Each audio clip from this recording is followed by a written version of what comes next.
Hi friends, இந்த வீடியோவில் நாம் on the rule of the ரோட்ன்ற ப்ரோஸ் தான் பார்க்க போகிறோம். இது 12th டெக்ஸ்ட் புக்கில் 6th யூனிட் ப்ரோஸாக இருக்குது. இந்த on the rule of the road எழுதுனது ஏஜி கார்டினர் அவர்கள். ஃபர்ஸ்ட் ஆத்தர் பற்றி பார்க்கலாம். ஏஜி கார்டினர், அதாவது ஆல்ஃப்ரட் ஜார்ஜ் கார்டினர். இவர் பிரிட்டிஷ் பத்திரிகையாளர் மற்றும் எழுத்தாளர். இவர் ஒரு நல்ல கட்டுரையாளர். அவர் எழுதக்கூடிய ஸ்டைலும் அவர் எழுதுறதுல இருக்கிற அந்த கண்டென்ட்டும் இவரை ஒரு பண்பாடு மிக்க ஒரு நல்ல மனிதராக காட்டுது. ஏஜி கார்டினர் எழுதிய சில கட்டுரைகள்னு பார்த்தா on habits, on being tidy, on talk and talkers. A G Gardiner alpha of the பிளக்ன்ற புனை பெயரில் எழுதி வெளியிட்ட லீவ்ஸ் இன் த விண்ட்ன்ற தொகுப்பில் இந்த on the rule of the road இருக்குது. இப்போ நம்ம ப்ரோஸ்க்கு போகலாம்.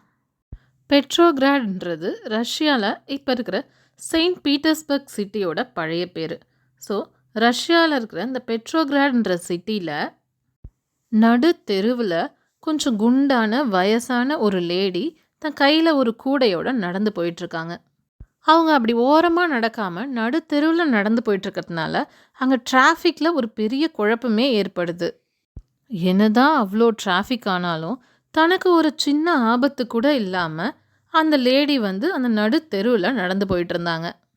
அவங்கக்கிட்ட பாதசாரிகளுக்குன்னு, அதாவது நடந்து போகிறவங்களுக்கு நடப்பாதை இருக்குது, அதில் நடந்து போங்கன்னு சொன்னதுக்கு அந்த லேடி எனக்கு எங்கே பிடிச்சிருக்கோ நான் அங்கே நடப்பேன், எங்களுக்கு சுதந்திரம் கிடச்சிருக்கு அப்படின்னு சொல்கிறாங்க. சுதந்திரம் நடந்து போகிறவங்களுக்கு நடு ரோட்டில் நடக்கிறதுக்கு உரிமையை கொடுத்துச்சுன்னா அந்த சுதந்திரத்தோட முடிவு உலகமாக குழப்பமாக இருக்குன்றது அந்த வயசான பெண்மணிக்கு தோணலை. ஸோ இந்த மாதிரி ஒவ்வொருத்தர் வழியிலையும் ஒவ்வொருத்தர் வந்தாங்கன்னா யாரும் எங்கேயும் போக முடியாது. இந்த மாதிரிலாம் இருந்தால் தனி மனித சுதந்திரம்ன்றது சமூக அராஜகமாக மாறிடும். இந்த நாட்களில் கையில் கூடைய வச்சிருக்கிற அந்த வயதான பெண்மணி போல சுதந்திர போதையில் திரிகிறவங்களால இந்த உலகத்துக்கே ஆபத்து இருக்குது. ஸோ சுதந்திரன்ற பேரில் இப்படிலாம் பண்ணாமல் ரூல் ஆஃப் த ரோட்னா என்ன, அதாவது சாலையில் நம்ம எப்படி நடந்துக்கணுன்ற சாலை விதிகளை நமக்கு நாமே ஞாபகப்படுத்திக்கணும்.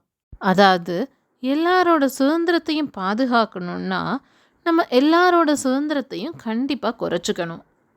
லண்டனோட வெஸ்ட் எண்டில் வெஸ்ட்மினிஸ்டர் சிட்டின்ற இடத்துல இருக்கிற ரோட் ஜங்ஷனுக்கு பேர் தான் பிக்காடிலி சர்க்கஸ்ன்றது.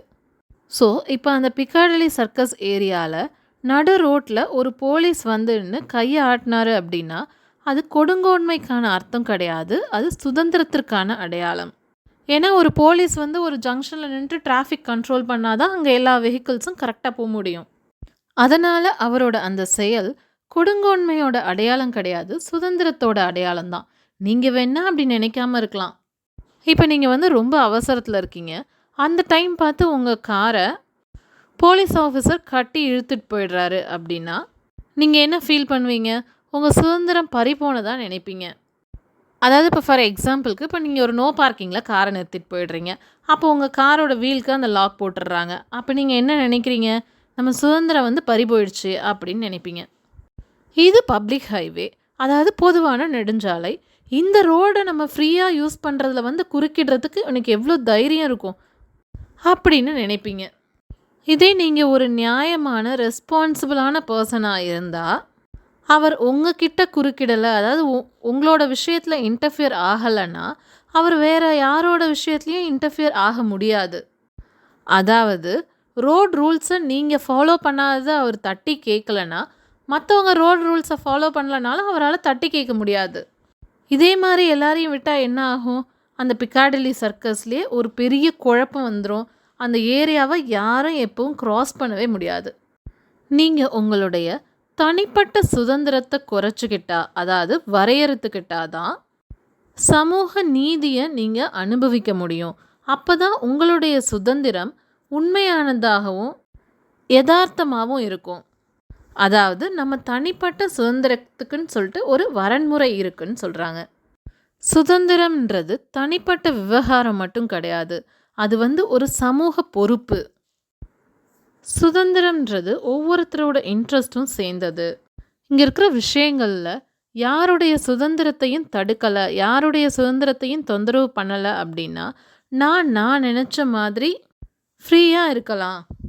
ரோட்டில் நான் ட்ரெஸ்ஸிங் கவுனோட போக விருப்பப்பட்டா அதை யார் மறுக்க முடியும்? உங்களுக்கு என்னை பார்த்து சிரிக்கிறதுக்கு உரிமை இருக்குது, அதாவது உங்களுக்கு என்னை பார்த்து சிரிக்கிறதுக்கு சுதந்திரம் இருக்குது. ஆனால் எனக்கு உங்கள்லேருந்து வித்தியாசமாக இருக்கிறதுக்கும் சுதந்திரம் இருக்குது. என் முடிக்கு நான் டை அடிச்சுக்கணும்னு ஆசைப்பட்டாலோ, இல்லை என் மீசையை வழித்து எடுத்துடணும்னு ஆசைப்பட்டாலோ, இல்லை ஓவர் கோட் போட்டுட்டு ஷூ போடாமல் நான் செருப்பு தான் போடுவேன்னு நினச்சாலோ, நான் தூங்குறதுக்கு லேட்டாக போகணும்னு நினச்சாலோ, இல்லை காலையில் சீக்கிரமாக எழுந்திரிச்சிடணும்னு நினச்சாலோ, இந்த மாதிரியான என்னுடைய ஆசைகளெல்லாம் நான் நிறைவேற்றிக்கிறதுக்கு யாருடைய அனுமதியவும் கேட்க தேவையில்ல. நான் மட்டனோடு சேர்த்து கடுகை திங்கிலாமான்றதுக்கு யார்கிட்டையும் கேட்க தேவையில்ல. அதே நீங்கள் நான் இந்த ரிலிஜனை ஃபாலோ பண்ணுறதா இல்லை அந்த ரிலிஜனை ஃபாலோ பண்ணுறதான்னு என்கிட்ட கேட்க மாட்டீங்க. இங்கே பாருங்கள், எல்லா வீலர் வில்காக்ஸ்ன்றவங்க அமெரிக்கன் போயட், வேர்ட்ஸ்வர்த் வந்து இங்கிலீஷ் போயட். ஸோ 2 பேருமே போயட்டு. ஸோ இப்போ நீங்கள் எல்லா வீலர் வில்காக்ஸை ப்ரிஃபர் பண்ணுறதா இல்லை வேர்ட்ஸ்வர்த்தை ப்ரிஃபர் பண்ணுறதான்றதை என்கிட்ட கேட்க மாட்டீங்க. அதே மாதிரி ஸ்பார்க்லிங் ஒயினை ப்ரிஃபர் பண்ணுறதா இல்லை லெமனேட் குடிக்கிறதான்றதையும் என்கிட்ட கேட்க மாட்டீங்க. இந்த மாதிரியான விஷயங்கள்லையும் இன்னும் ஆயிரக்கணக்கான விஷயங்கள்லையும் நீங்களும் நானும் நம்மளை திருப்திப்படுத்திக்கலாம். அதுக்கு நம்ம யாருடைய அனுமதியும் கேட்க தேவையில்ல, யார்கிட்டையும் எதையும் கேட்க தேவையில்ல. நமக்குன்னு ஒரு முழு ராஜ்யம் இருக்குது, அதை நாமளே தனியாக ஆட்சி செஞ்சுக்கலாம். நம்ம தேர்ந்தெடுத்ததை நாம் செய்யலாம். புத்திசாலியாக விவேகமாக இருக்கலாம், இல்லை முட்டாளாக எல்லாம் பார்த்து சிரிக்கிற மாதிரி கூட இருக்கலாம். கடுமையாக இருக்கலாம், இல்லை மென்மையாக இருக்கலாம். நார்மலாக எல்லார மாதிரியும் இருக்கலாம், இல்லை தனித்துவமாகவும் இருக்கலாம். இது எல்லாமே நம்ம ராஜ்யத்தில் நம்ம இஷ்டம்தான். ஆனால் நம்மளுடைய அந்த ராஜ்யத்தை விட்டு நம்ம வெளியில் வரும்போது, அதாவது நம்ம பர்சனல் விஷயங்களை விட்டு வெளியில் வரும்போது, நம்மளுடைய தனிப்பட்ட சுதந்திரம்ன்றது மற்றவர்களுடைய சுதந்திரத்தால் தான் மதிப்பிடப்படுது. இப்போ எனக்கு பாதி ராத்திரிலேருந்து காலையில் வரைக்கும் ட்ராம்போன் ப்ராக்டிஸ் பண்ணணும்னு சொல்லி ஆசையாக இருக்குன்னு வச்சிங்க. நான் அதை எவரெஸ்ட் உச்சியில் போய் நின்றுட்டு தான் ப்ராக்டிஸ் பண்ணணும். அப்படி செஞ்சு தான் நான் என்ன சந்தோஷப்படுத்திக்கணும். ஏன்னா அதை நான் என்னோடய ரூமில் செஞ்சேன் அப்படின்னா என்னோடய ஃபேமிலியே அதுக்கு எதிர்ப்பு தெரிவிப்பாங்க. அதாவது பாதி ராத்திரில் எந்திரிச்சு இப்படி வாசிச்சிட்டு இருக்கியே, இந்த சத்தத்தில் நாங்கள்லாம் எப்படி தூங்குறது அப்படின்னு சொல்லி அவங்க எதிர்ப்பு தெரிவிப்பாங்க. சரி, என் வீட்டில் என் ரூமில் தான் வாசிக்க முடியல, அட்லீஸ்ட் நான் தெருவில் போய் நின்று வாசிக்கிறேன் அப்படின்னா என்ன ஆகும்? நடுராத்திரில் தெருவில் போய் நின்று நீங்கள் ஒரு மியூசிக்கல் இன்ஸ்ட்ருமெண்ட்டை வாசிச்சா அக்கம் பக்கத்தில் இருக்கிறவங்களாம் சண்டைக்கு வந்துடுவாங்கல்ல. அதே தான் இங்கே சொல்கிறாங்க. நான் பாட்டுக்கு ப்ராக்டிஸ் பண்ணுறேன்னு சொல்லி தெருவில் போய் நின்று வாசித்தா சுற்றி இருக்கிற என்னோடய நெய்பர்ஸ்லாம் எனக்கு எதை ஞாபகப்படுத்துவாங்கன்னா, ட்ராம்போன் வாசிக்கிற உன்னுடைய சுதந்திரமானது நைட்டில் அமைதியாக தூங்குற எங்களோட சுதந்திரத்தை பாதிக்கக்கூடாது, அதுக்கு குறுக்கிடக்கூடாதுன்னு சொல்லுவாங்க.